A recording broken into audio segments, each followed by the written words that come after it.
Hello friends, welcome to IAS Keeda. तो जैसा कि आप सभी लोग जानते हैं कि जो प्रीलिम्स 2023 है वो है 28 मई को, और हमारे पास अप्रॉक्सीमेटली 75 डेज़ बचे हैं। तो इन 75 डेज़ में हमारी क्या स्ट्रैटेजी होनी चाहिए, इस वीडियो में हम उसी को डिस्कस करेंगे। तो मैं यहाँ पर जो स्ट्रैटेजी डिस्कस कर रहा हूँ वो जनरली 10 वीक्स का कर रहा हूँ।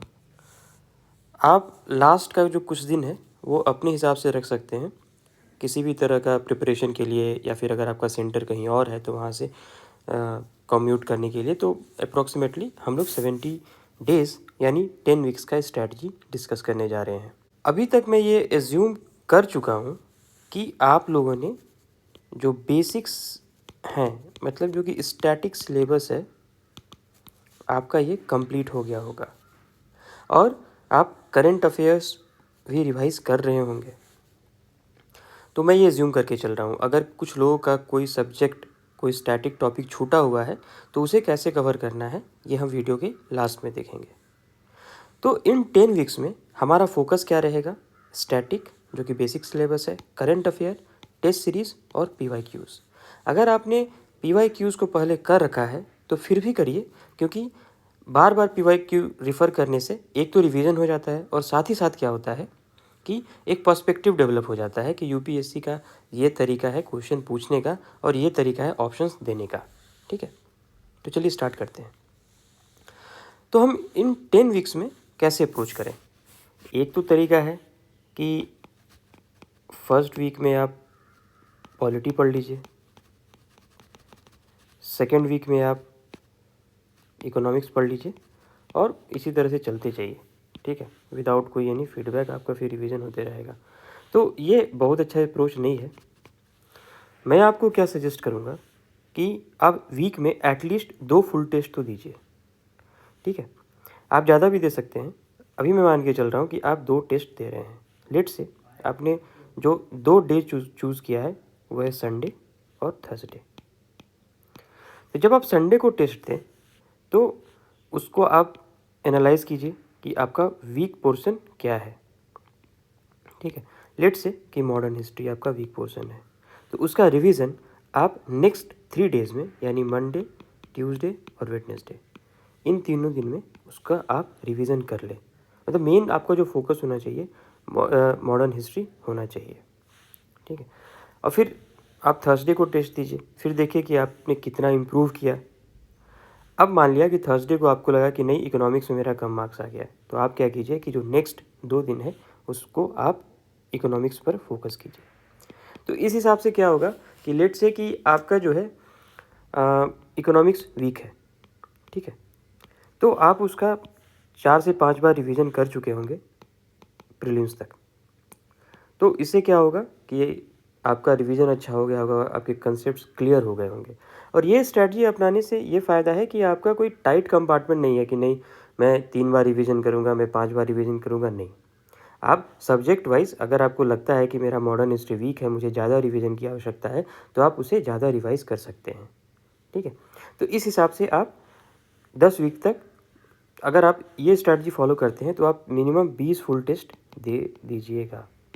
ठीक है, और साथ ही साथ मैं ये बोलता हूँ कि जब भी आप टेस्ट दें तो एक पेज पर आप नोट करते जाएं कि टेस्ट 1 में आपके कितने मार्क्स हैं, कितने क्वेश्चंस करेक्ट हुए, कितने इनकरेक्ट हुए।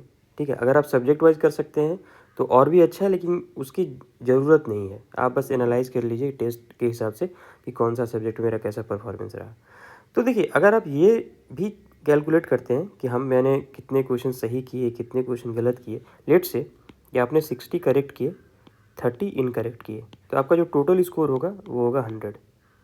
ठीक है, तो इस हिसाब से 2 टेस्ट, 3 टेस्ट, 4 टेस्ट के बाद आपको ये पता चल जाएगा कि आपको कितना रिस्क लेना है।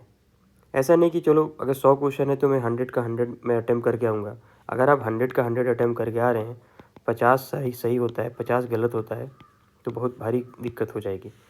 नेगेटिव मार्क्स को हमें मिनिमाइज़ करना है, इसलिए हमें ये ध्यान देना है कि हम जो क्वेश्चंस हैं मतलब ज़्यादा ज़्यादा सही करें। इनकरेक्ट क्वेश्चंस है तो आपको पता होना चाहिए कि कौन से क्वेश्चन को छोड़ना है, किस क्वेश्चन में रिस्क लेना है। तो वो जब आप फुल टेस्ट दीजिएगा तो आपको आइडिया हो जाएगा कि how you should proceed.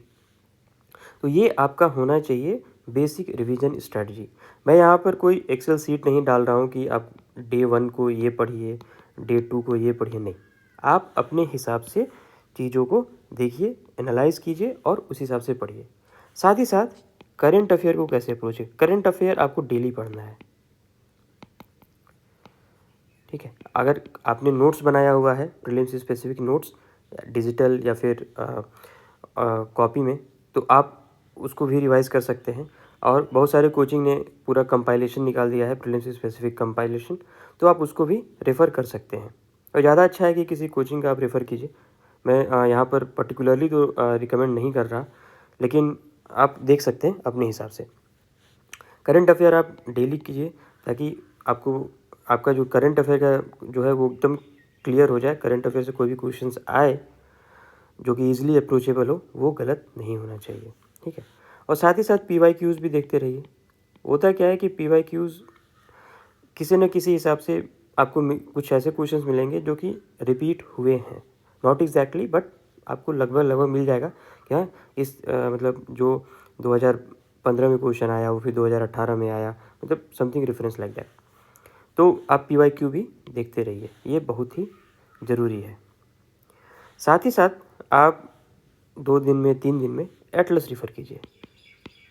Atlas मैं इसलिए बोल रहा हूँ क्योंकि UPSC में मैप और लोकेशन बेस्ड भी क्वेश्चंस आता है।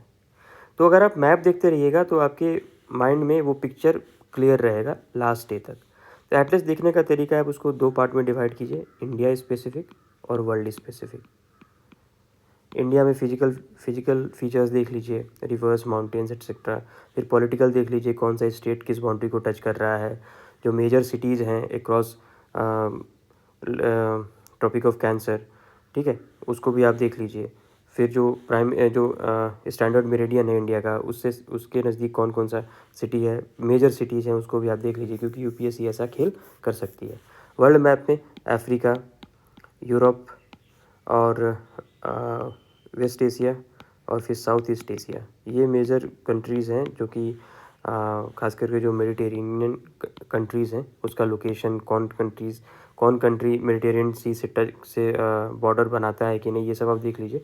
ये सब इम्पॉर्टेंट है, लास्ट मोमेंट पर ऐसा क्वेश्चन आ सकता है। तो ये तो हो गया आपका रिवीजन का स्ट्रैटेजी।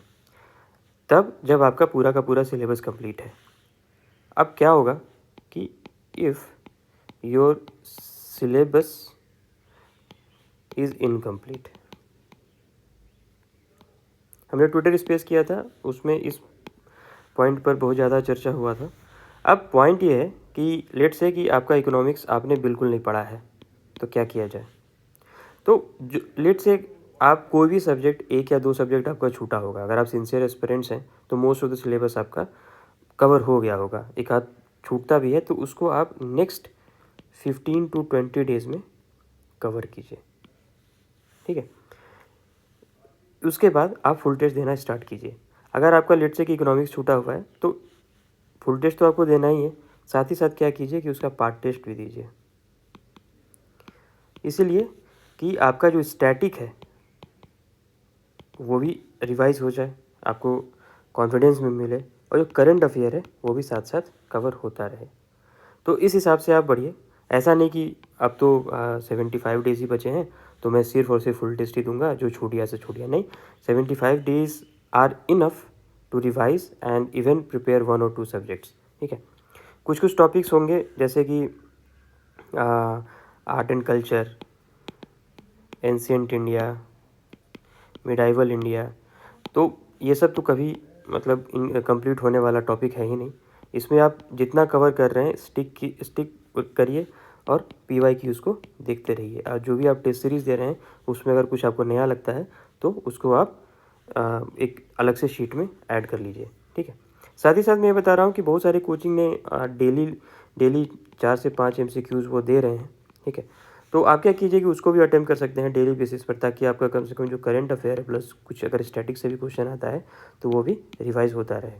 पॉइंट इज़ कि 75 डेज़ में आप जितने अच्छे से रिवीजन कर सकते हैं उतना कीजिए, ये बहुत ही ज़्यादा ज़रूरी है। आप पिछले 1-1.5 साल में क्या पढ़े हैं, that doesn't matter much, right? What is more important is that how you are revising what you have read in the past 1.5 year, and how comprehensively you are revising. This is the major issue, right? And this will decide whether you are qualifying prelims or not. ठीक है, तो इस video में इतना ही। और अगर आपको कोई भी डाउट होता है तो आप हमारे टेलीग्राम चैनल से जुड़ सकते हैं, वहाँ पर अपना डाउट पोस्ट कर सकते हैं, उसका लिंक मैंने डिस्क्रिप्शन बॉक्स में दे दिया है। साथ साथ ट्विटर हैंडल का भी, और अपना जो ईमेल आईडी है keeda4ias@gmail.com, ठीक है, आप इस पर भी मेल कर सकते हैं और ट्विटर हैंडल पर भी आप डीएम कर सकते हैं। सो इस वीडियो में इतना ही। Thanks for watching this video. Have a nice day.